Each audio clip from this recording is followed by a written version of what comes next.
Hello and welcome to the Urban Doctor. My name is Darren Bartlett and your host. This is the show where we talk health. You get to ask the doctor a number of questions that you want him to respond to, and we definitely give you back the answers. And if you want to get back to us, you can use our social media platforms, which is Urban TV Uganda, across platforms, that is Instagram, Facebook, and Twitter. And you can also use this number that I'm going to give you to send your WhatsApp number, which is 075 575575. I said the number again, 0755 755575. Don't call, just send a WhatsApp message, and when you ask that question, we'll definitely forward it to the doctor, and the doctor will read it. If the show is done, he will still respond it, and we'll get back to you in those. But unless if you want his number, and then we can see how we bridge that gap, and we send you the number. But today, we're going to talk about lifestyle, and some of these lifestyle issues have everything to do with how you eat. But it's a lot of things that come with eating, a lot of them that come with eating. And today we're going to look about one of them, which is a belly fat. Now, many people are struggling to kill that belly fat, both the men and women. I personally don't know. I just live my life the way it lives, whatever I eat, I have no idea. But in the studio, I have Dr. Kasenene. So many of you have been asking about him, asking him questions online and everywhere, but today I bring him physically here. How are you doing, Dr. Kasenene? I'm doing well. Thank you for having me on the show. It's been a long journey, but finally I have you.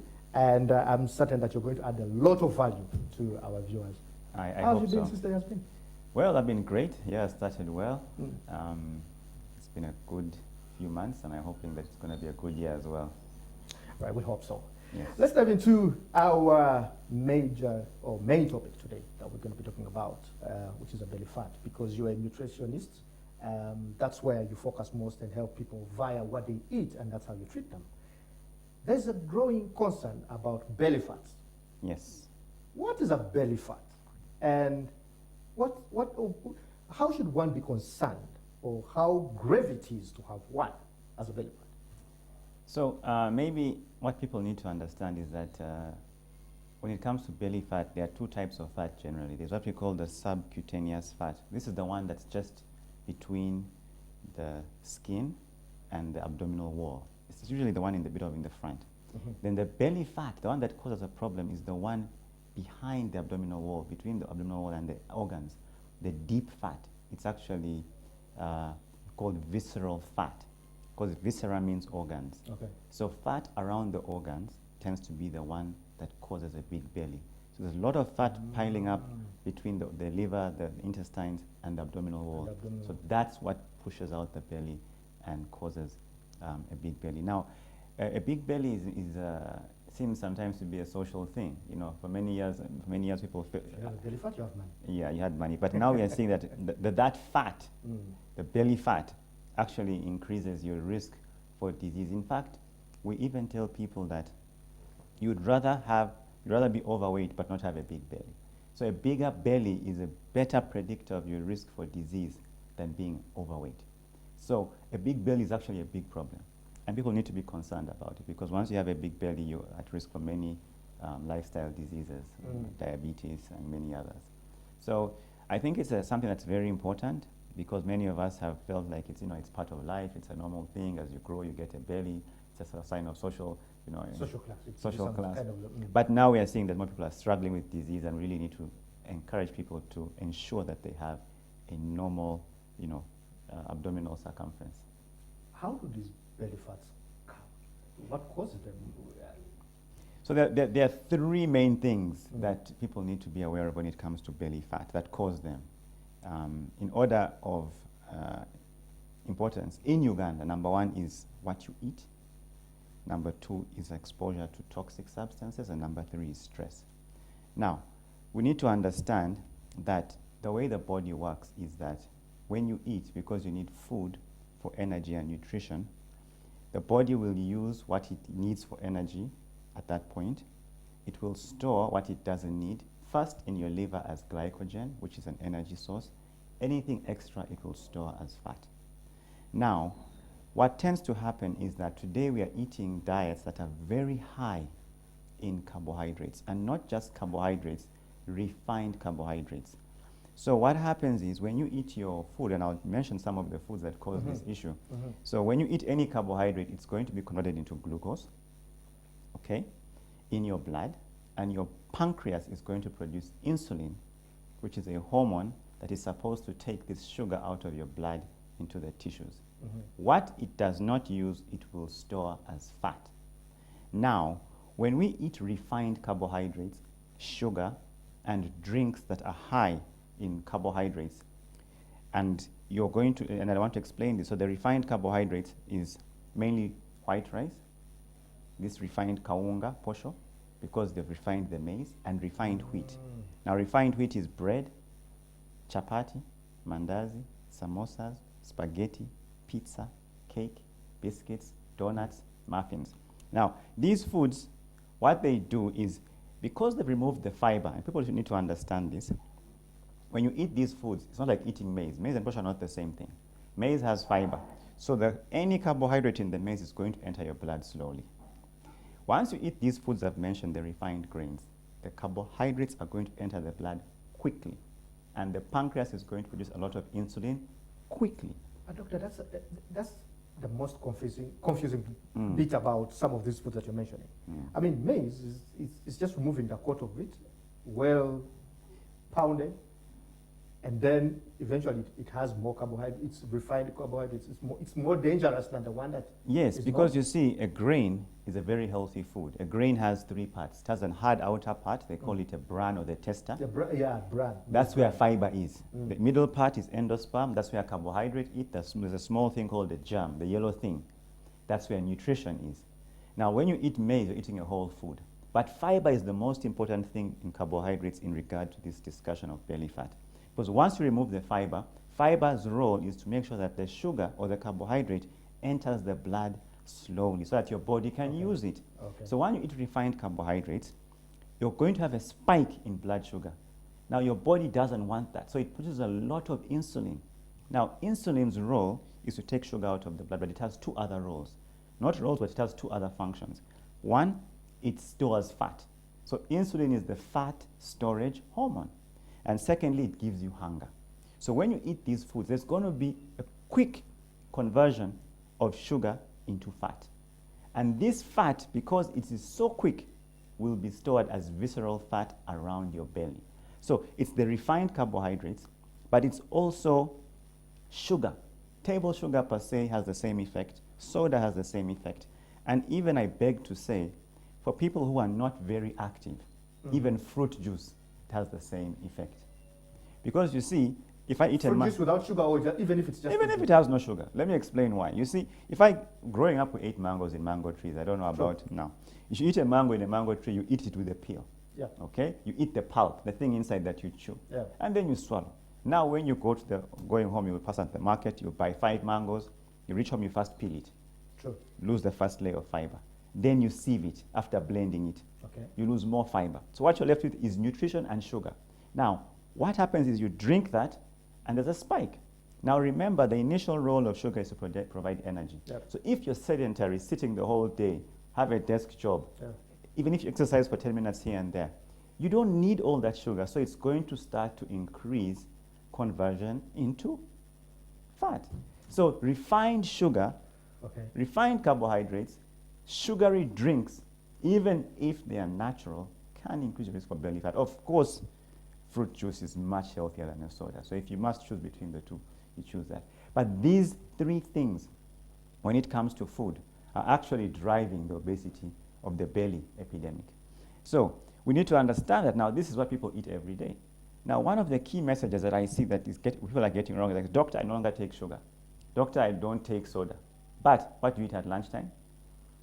60% of your plate is kaunga, white rice, and the occasional chapati. But then you put all these other boiled food and you say, doctor, I eat healthy. That food I'm eating once a day. Once a day. Yeah. That food is still going to cause these problems. So does it matter the quantities? Because I've seen people who have reduced the quantities of food they eat, but the difference is nowhere to be seen since they started eating small portions of food. So there are many factors, and we can talk about this, why small portions of food will not cause an issue. Now, if you've been eating these unhealthy foods for a long time, eventually you get what we call insulin resistance, where your body has been getting so much insulin from refined carbohydrates that now your body has so much insulin always in the body. Now, when you have a lot of insulin in your body, because insulin is the fat storage hormone, even if you don't eat, your body cannot break down the fat That is already. in the body. And that's why people who are like that, they also tend to become shaky or weak or dizzy when they don't eat. People who get dizzy, they become weak, they can't manage living without food, have become so, let me say, addicted to insulin that when they don't eat, the body can't do without insulin in the blood. So if you have high insulin in your blood, you can't lose weight. And that's why some people are struggling with small portions and not losing weight. So you have to deal with that insulin resistance. So yes, food is the first thing. Then of course, toxins. Now, people also need to understand that toxins are harmful to the body. The body needs to store them in a place that will not harm itself. And fat is the best store of toxins. So when you have a high toxic burden, your body is going to increase belly fat to store toxins there. Now, why belly fat? Someone would ask. Why not in my, thighs, in the thighs? Arms Because the organ that removes toxins is the liver. And the liver is here, the right quadrant in your abdomen. So the body chooses to build fat near the liver. So that when the liver has time in its busy day, toxins are nearby. So a high toxicity lifestyle, and that's why things like beer, they call it beer belly, because beer alcohol is a toxic substance. So toxins are going to increase your... So beer can contribute to your belly? Yes, definitely. Because the body is trying to store toxins around the belly. And that's why when you're telling guys, if you want to lose your belly, detoxify. The last thing that causes a big belly is stress. Because when you're stressed, your body produces a hormone called cortisol. Okay. Cortisol, first of all, makes insulin not work well. So your body has to produce more insulin to try and counter cortisol, which means more fat storage. But cortisol on its own triggers a process that increases belly fat. So poor diet, toxins, stress are the drivers of a big belly. You see, you mentioned beer, and people have always wanted to take the other alternative, like say, okay, beer will cause belly fat. However, the whiskeys, the gins, and what, maybe those ones are safer. And also talk about meat. Every time you post about chapati and things, those other, wheat or flour kind of foods, the people who eat meat feel like they're safer. Is meat also as dangerous? Does it also contribute to a belly fat? So, I'll answer the two questions, whether other alcohol alternatives are safer. So the reason why beer tends to be a problem is beer has toxins plus carbohydrates. So it has these toxins from alcohol, plus it's very high in carbohydrates. And alcohol has more calories than sugar even. Okay? So when you're taking beer, it's not just toxins, it's toxins plus carbohydrates from all the grains.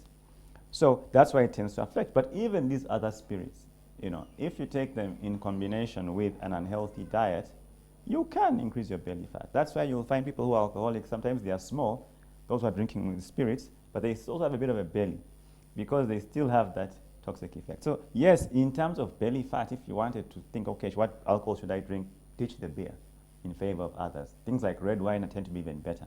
But it's not that if I drink these other types of alcohol, I won't get a belly fat. Meat. Actually, meat is not one of the factors directly that contributes to belly fat.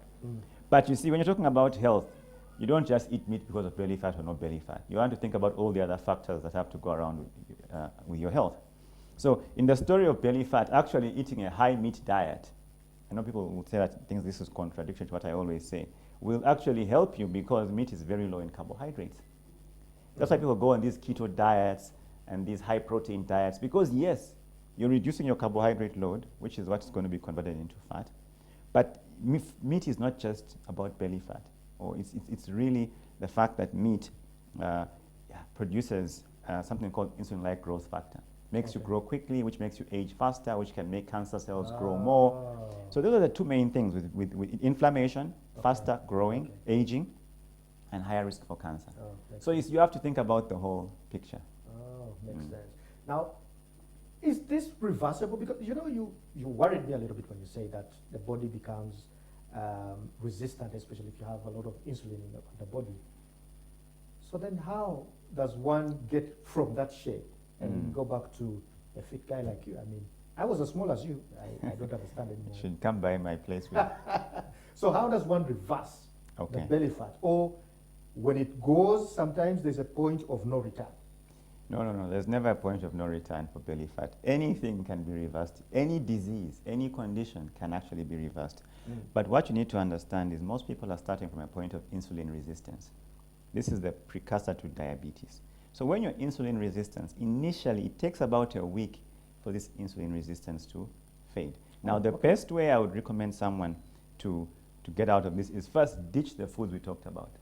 Ditch the sugar, the soda, the refined carbohydrates, okay? And ditch the alcohol, the one, especially the beer. That way you're making sure that your body is not going to be exposed to much carbohydrates. Then even when you're eating your food, whether it's at lunch or at dinner, the principle is only a quarter of your plate should be carbohydrate. Even if it's matoke or pumpkin or yams or sweet potatoes, don't eat too much of them, okay? Because eating healthy carbohydrate foods in large quantities can also lead to storage of fat. Now, the other thing is then start eating healthier foods. Now, I would say eat foods that are going to increase your body's capacity to detoxify. Number one are cruciferous vegetables. These are my favorite. Cabbage, sukuma wiki, broccoli, cauliflower. And if you want to make this even better, make them into smoothies. That's why you'll see me posting green juices. You make a smoothie. Well, you can add some flavor. So you can actually add a bit of fruit, you know, for flavor. But never more than 25% of your smoothie should be fruit. Otherwise, you start to get that effect again. So you get, these cruciferous vegetables, foods like beetroot, any colorful vegetable generally has what we call antioxidants that will help you. So when it comes to going to eat, now increase the vegetables on the plate, reduce the starches on the plate. Eat your fruit, but eat your fruit whole, okay? Your mango, your banana. If you're not active, eat less fruit. Because if you're not active, fruit, sugar, you're not going to utilize it. Then eat more beans and peas and groundnuts. Eat more natural foods. Eat your local chicken, eat your fish, and then eat less of the carbohydrate-rich foods. So your diet is now on the right place. The second thing you want to do is to start fasting. Intermittent fasting. Intermittent fasting is a big craze today. Everybody's talking about intermittent fasting, intermittent fasting. It's very surprising how we pick things from the West and run with them, not realizing that many of these things we did them naturally in Africa for centuries. We were starving. We didn't understand. We didn't have opportunity to food. Not necessarily. You see, I asked my mother's aunt about this. She said, in Africa, there was no electricity, let's say 100 years ago. So you were not, it was not likely to be eating your dinner at 8 p.m. when the sun has set. It was 7, 6. So yes, 6:30, 7. Morning, people didn't eat, went to dig.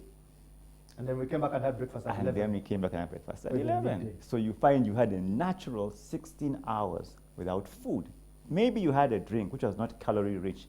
So your body was naturally in a fasting state. You actually ate fruits, sugarcane in the garden as you did. Yes. So when you fast, and let me explain what this means. Fasting, you want to spend at least 12 hours without eating.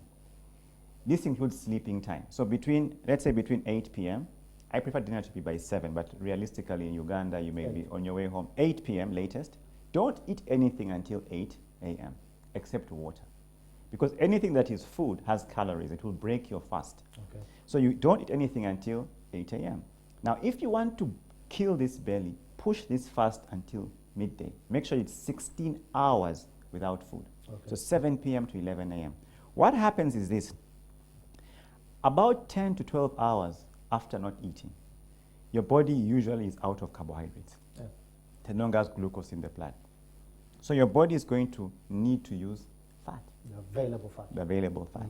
Now, before the body uses fat, it first uses what is stored in the liver as glycogen. And I want to explain this. Glycogen can actually be a store for up to 24 to 36 hours.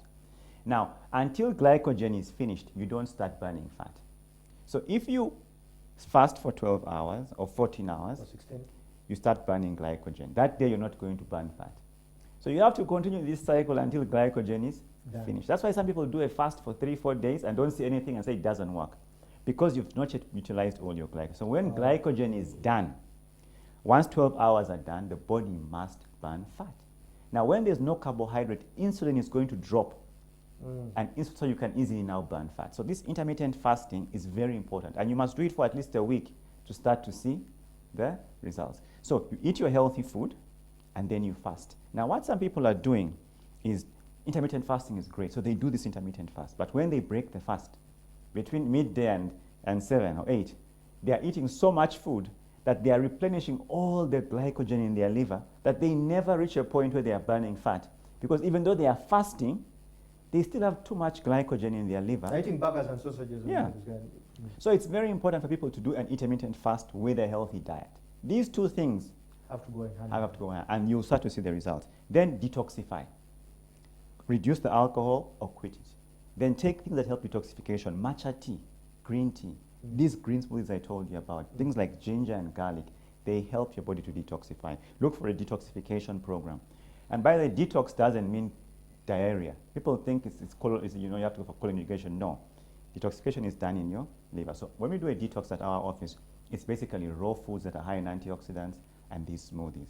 And then the last thing, exercise. Now, with exercise, you need to understand that you're trying to burn fat. So your emphasis should not be on cardio. Walking, running, those are good for heart health. But to burn fat, you want to do high-intensity exercise. What is high-intensity exercise? People call it high-intensity exercise or burst training. Like if you're going to jog, you'd rather sprint for 30 seconds. Like sprint, like something is chasing you. Then slow down, even if you walk. After a minute, sprint again. These bursts of energy are going to utilize so much carbohydrate and build muscle, which will burn fat. So high-intensity training can be sprinting, then resting. You can even do it on a treadmill.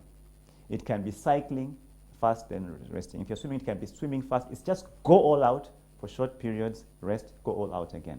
That's the best way to start burning fat. Then do abdominal strength exercises. There are things called crunches. I would have demonstrated in the studio here, but maybe not. No, we'll demonstrate next month. Okay. So you go on your elbows. Oh, on your elbows. On your elbows, and then you yeah. stay flat. Flat, yeah. Okay? And you stay there until your abdomen start to shake and hurt. Once the heart reaches, you know that it's ready to stop. And you do this at least 3 times. Then you do sit-ups. Okay? Sit-ups don't work to kill belly fat unless you do all these other things. So now you do your sit-ups. You know, you do your crunches, you do anything that increases core strength.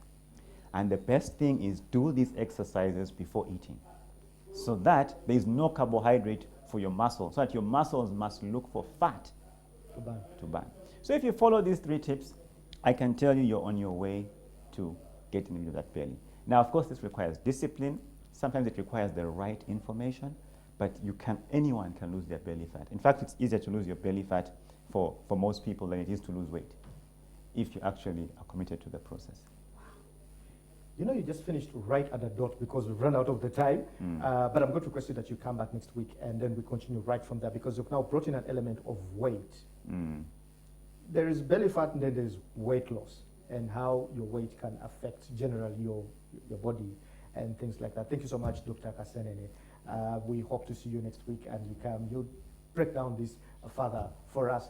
You've been a beautiful viewer, and I expect to see more of your messages coming through. Now, keep those messages coming through, and we shall ask the doctor about these questions. We shall have 2 sessions when he comes, when he has 15 minutes to explain something, then we shall have the other 15 minutes to, respond to your questions.